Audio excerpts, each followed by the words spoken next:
Press meet పెట్టాలనుకున్న అంశము కులగణన.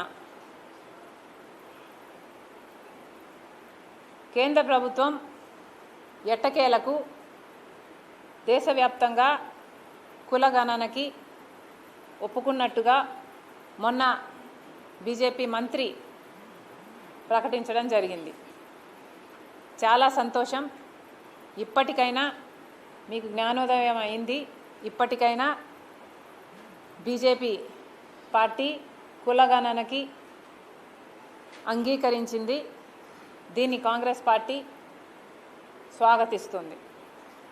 నిజానికి ఇది సాధ్యం అయ్యింది అంటే దానికి కారణం రాహుల్ గాంధీ గారు. రాహుల్ గాంధీ గారు ఎప్పటి నుంచో కులగణన జరగాలి అని ఎప్పటి నుంచో డిమాండ్ పెట్టారు. మన దేశంలో ఏ కులానికి సంబంధించి ఎవరు ఏ ఆర్థిక పరిస్థితుల్లో ఉన్నారో తెలియకపోతే వారికి న్యాయం చేయటం అసాధ్యం. కాబట్టి కులగణన అనేది తప్పనిసరి. కులగణన తప్పకుండా జరగాల్సిన విషయము. అది చేసిన తర్వాత ఆ కులగణన డేటా ప్రకారము రిజర్వేషన్లు కూడా ఆల్టరేషన్ అయితే ఆల్టరేషను, లేకపోతే పరిమితి పెంచాల్సి ఉంటే పెంచాలి అన్న విషయాన్ని కూడా రాహుల్ గాంధీ గారు అనేక సందర్భాలలో డిమాండ్ చేయడం జరిగింది. ఈరోజు బీజేపీ పార్టీ తల వంచి కులగణనకి అంగీకరించింది అంటే దానికి కారణం రాహుల్ గాంధీ గారు చేసిన పోరాటం. ఈ క్రెడిట్ మొత్తము పూర్తిగా కాంగ్రెస్ పార్టీకే చెందుతుంది, ఎవరు అవునన్నా ఎవరు కాదన్నా. కులగణన అన్నది సెన్సస్ యాక్ట్ ప్రకారం, ఇండియన్ యాక్ట్ ఆఫ్ సెన్సస్ ప్రకారము ప్రతి 10 సంవత్సరాలకు ఒకసారి జరగాల్సిన అంశం. మనకు ఇండిపెండెంట్ ఇండియా అయిన తర్వాత 1951లో మొదలుపెట్టారు. తర్వాత 1961లో చేశారు, 1971లో చేశారు, 1981లో చేశారు, 1991లో చేశారు, 2001లో చేశారు, 2011లో కూడా చేశారు. 2021లో మాత్రం చేయలేదు, థ్యాంక్స్ టు బీజేపీ గవర్నమెంట్. ఆ రికార్డుని, ఆ ప్రక్రియని భగ్నం చేసిన వాడు మోడీ గారు. 2011లో జరగాల్సిన జనగణన సెన్సెస్ ఇంతవరకు జరగనే లేదు. కారణం మోడీకే తెలియాలి. ఇంతవరకు కాలయాపన చేశారు. కానీ ఇప్పుడైనా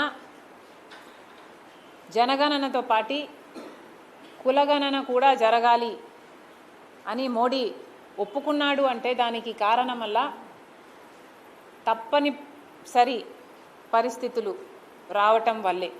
నిజానికి బీజేపీ పార్టీ మోడీ గారికి కులగణన చేయటం వాళ్ళ సిద్ధాంతానికి వ్యతిరేకం. బీజేపీ పార్టీ ఒక మతతత్వ పార్టీ. మతం పేరు చెప్పే రాజకీయాలు చేయడం బీజేపీకి సిద్ధాంతం. ఇదే బీజేపీ చేసింది. గోద్రా తర్వాత అయినా, లేకపోతే మణిపూర్లో అయినా, ఏదైనా ఎక్కడ చూసుకున్నా కూడా మత కల్లోహాలకు కారణం బీజేపీ పార్టీ. బీజేపీ సిద్ధాంతమే మతం పేరు మీద జనాలను పోలరైజ్ చేయాలి తప్ప కులగణన చేస్తే, కులాల కాన్సెప్ట్ని ప్రోత్సహిస్తే ఫర్దర్ బ్రేక్ డౌన్ అయిపోయి పోలరైజేషన్ వీలు కాదు. కాబట్టి ఒక్క మతం పేరు మీదనే ప్రజలని పోలరైజ్ చేయాలి, అప్పుడే వాళ్ళ ఓటు బ్యాంకు సెక్యూర్డ్గా ఉంటుంది అన్నది బీజేపీ సిద్ధాంతం. కాబట్టే కులగణనకి ఇంతవరకు ఒప్పుకోలేదు. కానీ ఇప్పుడు రాహుల్ గాంధీ గారు ఇంత పోరాటం చేసిన తర్వాత అటు తెలంగాణలో అయితేనేమి, అటు కర్ణాటకలో అయితేనేమి కాంగ్రెస్ పార్టీ అధికారంలోకి వచ్చింది కాబట్టి ఆ స్టేట్స్లో ఆ స్టేట్ గవర్నమెంట్స్ రన్ చేస్తున్నది కాంగ్రెస్ పార్టీ కాబట్టి కాంగ్రెస్ పార్టీ నాయకుడిగా రాహుల్ గాంధీ సందేశం మేరకు అక్కడ కులగణన చేపట్టారు. తెలంగాణలో అయినా కర్ణాటకలోనైనా ఈ కులగణన చేసిన తర్వాతనే దేశమంతా కూడా కులగణన జరగాలి అన్న డిమాండ్ వచ్చింది. ఎందుకంటే తెలంగాణలో కర్ణాటకలో కులగణన చేసినందుకు కాంగ్రెస్ పార్టీకి మద్దతు వచ్చింది కాబట్టి ఆ తర్వాత దేశవ్యాప్తంగా ముఖ్యంగా బీసీల నుండి ఈ కులగణన జరగాలి అన్న డిమాండ్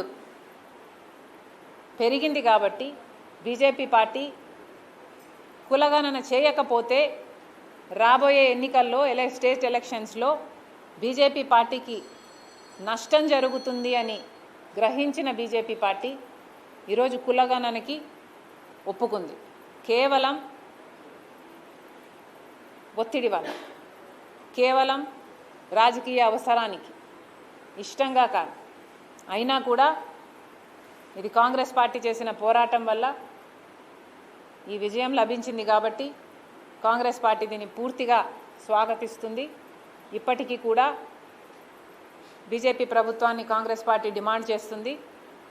ప్రతి 10 సంవత్సరాలకు చేయాల్సిన జనగణన ఇంతవరకు మీ పుణ్యమాని జరగలేదు. మీరు అధికారంలోకి వచ్చిన తర్వాత ఇప్పటికైనా మీరు జనగణన, ఈ కులగణన ఎప్పుడు చేస్తారో, దీనికి టైం లైన్ ఏమిటో, ఎప్పటికల్లా పూర్తి చేస్తారో ప్రజలకు చెప్పాల్సిన అవసరం ఉంది.